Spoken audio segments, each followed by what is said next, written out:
So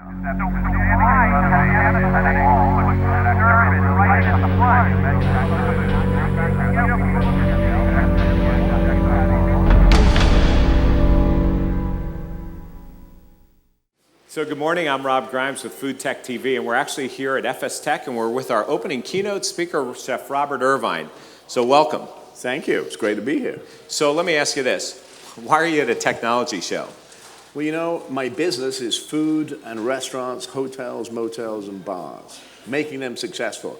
And the biggest part of making them successful is technology, believe it or not. Making sure that the people have the tools, the bandwidth, the knowledge to make them successful. Now, if you think what I do on the show Restaurant Impossible every week is to try and look into somebody's business to see why they're failing. And it's great. We're 82% successful in those restaurants, but there's a piece of the restaurants that never gets seen on our show, and that's technology. Not only on the show, but also in my own business and how I consult into other businesses. Is that because it's the not sexy part?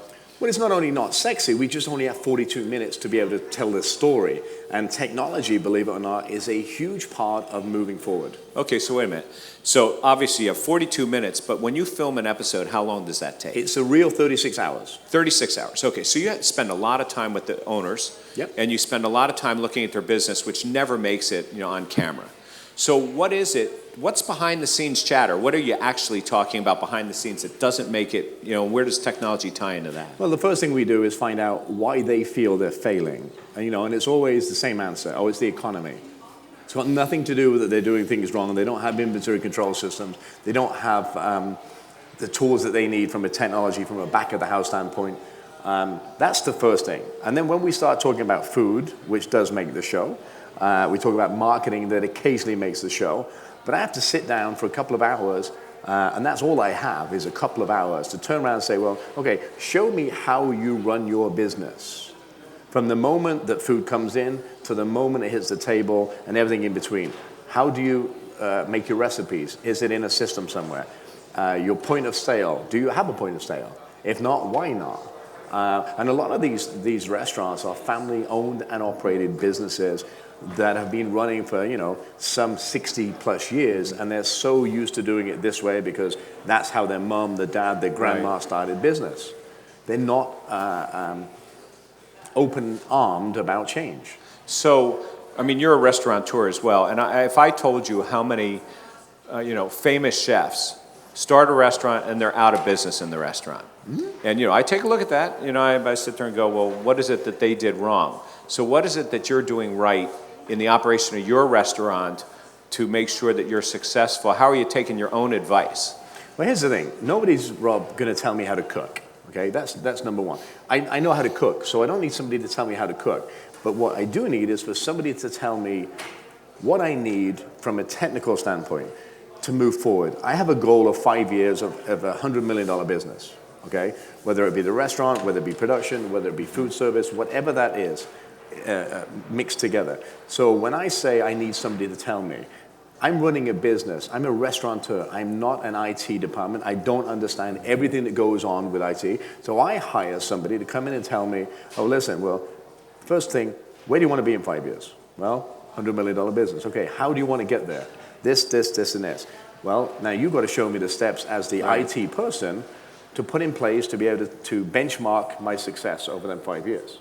So you get it. We call that in the business an IT strategy and roadmap. Yep. And so many people just do their business not thinking about what they need to do, but they look at things in silos and they just choose what they need at the moment because somebody told them so, the customer base told them to do it, but you actually have a plan.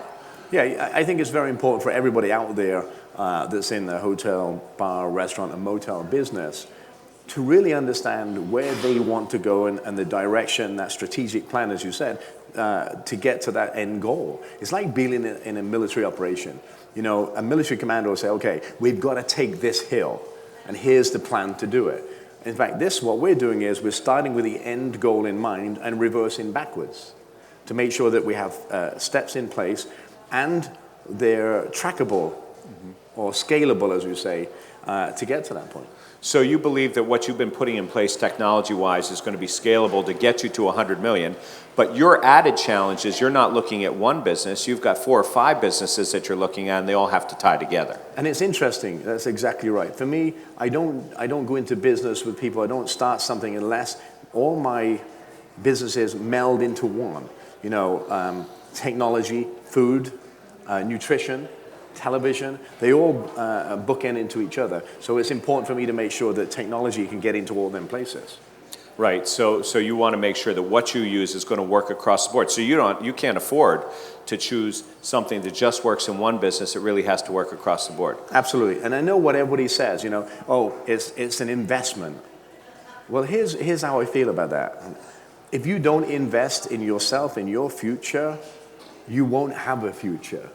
It's as simple as that, because there are other people that are investing right now, smartly I might add, and following a plan that a provider that you trust has given you to get to that goal.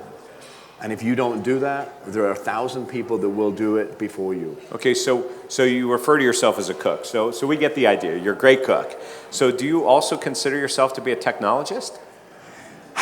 I'm not a great technologist. I understand. I am learning rapidly because the world of our restaurant business changes so frequently. You know, we've got the iPad, we've got inventory control systems. We've got places now that are testing how do you pay and tip and on all this on these iPads and smartphones and tablets.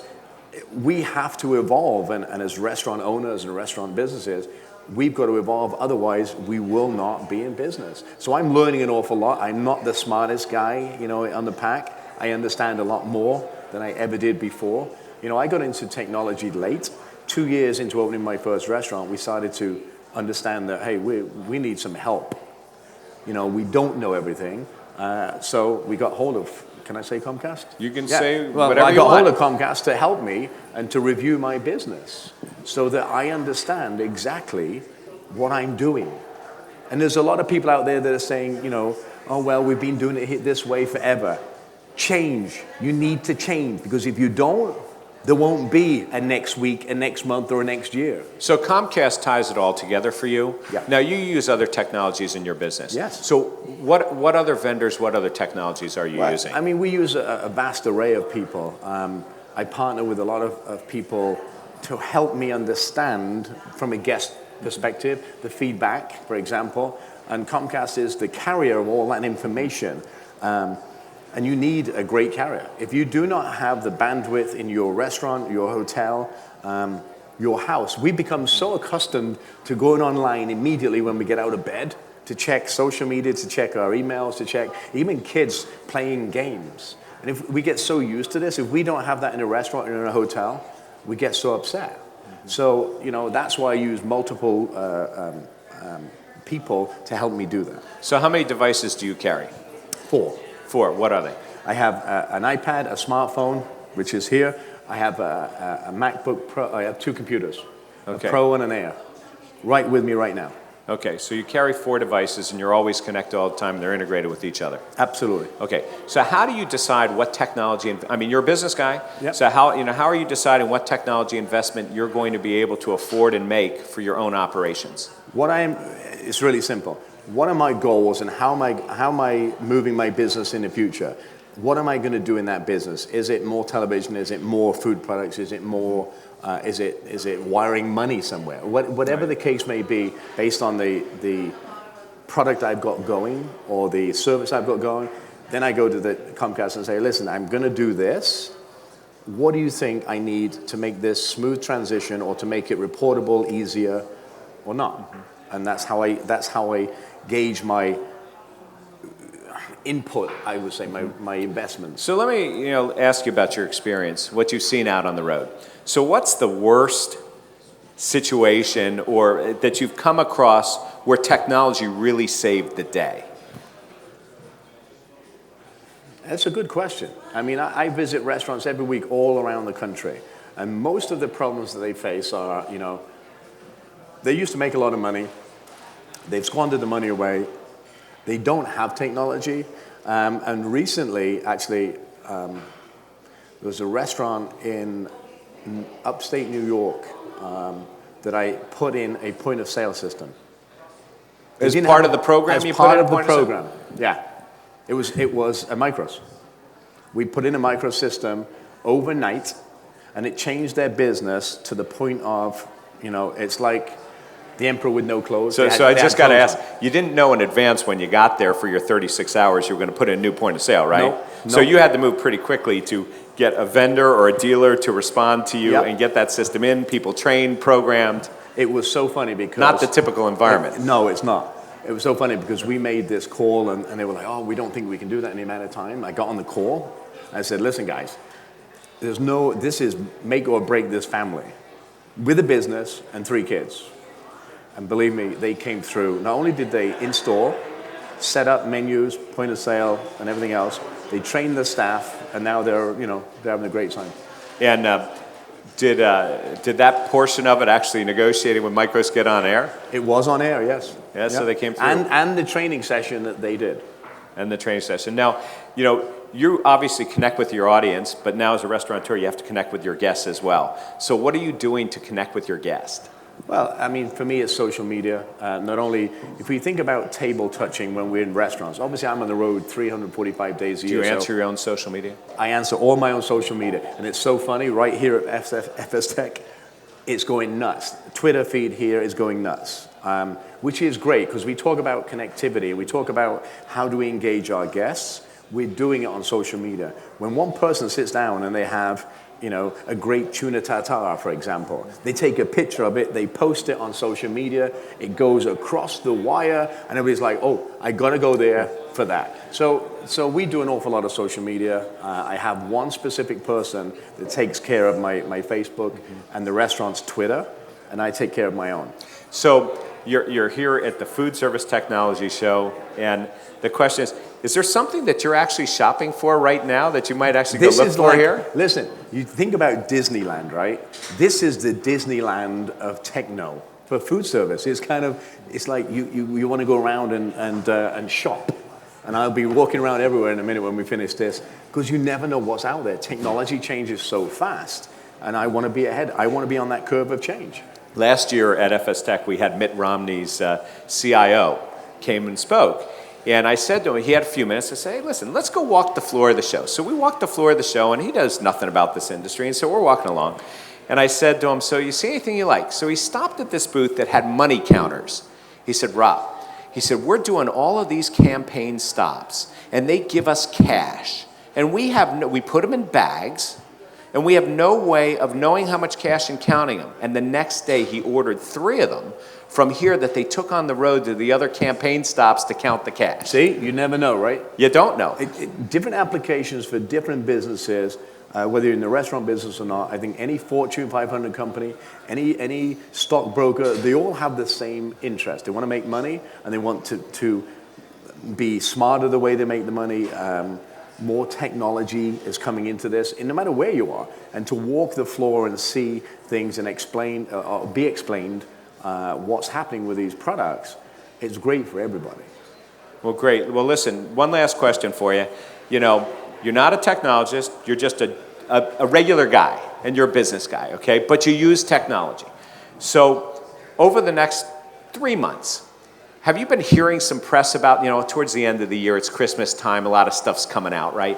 So have you heard about anything that's gotten you excited? You said, I got to go get me one of those, or I need to go figure out what that is? Not yet, but I've got my own views on what is going to be hot and what needs to be hot, based on the restaurant, the way I run the restaurant. I mentioned earlier at my keynote that, I truly believe that from now on, in the next months coming, even the beginning of next year, I truly believe there will be no petty cash in restaurants. It will all be buttons and cards. I would love to see that come to fruition, simply because when you have petty cash and you cash out at the end of the night, it's a lot of cash to hold in a business. So you realize I was trying to get you to stop thinking business. I want to know personally. Oh, personally. I want to know personally. No, I want to know what's out there that you really want to get. You're sitting on the plane, you're looking at the back of that magazine in the seat pocket, you say, oh, that's sort of cool. Personally, you see your friends out there. What is it that you personally want to get? I would like a Challenger 550. I mean, I see the pictures. Am I going to afford one? Never in the month of Sundays, but that's what I want. You know, you have to have a goal, you know, and if you have a goal, you can achieve anything because you set that focus. And I've always loved planes. Don't ask me why, I just love them. So that's my shopping list. But never's a long time, so you never know, right? You never know. There you never go. know. Well, thank you so much. Thank you for being here at FSTech, and thank you for what you're doing to get the word out on the industry, working with the independents and the other groups to really improve their operations. But also, you know, I got to thank you from all the programs that I watch, you know, as somebody who understands the importance of technology, that we're not putting it in for technology's sake, but it really enables an operation to do better. And I really appreciate your being the spokesperson for that. Well, I thank you for coming. All you guys and girls out there listening and watching, if you've not been to FSTech before, you need to come. You need to experience the Disneyland because it's amazing. Great. Thank you very much.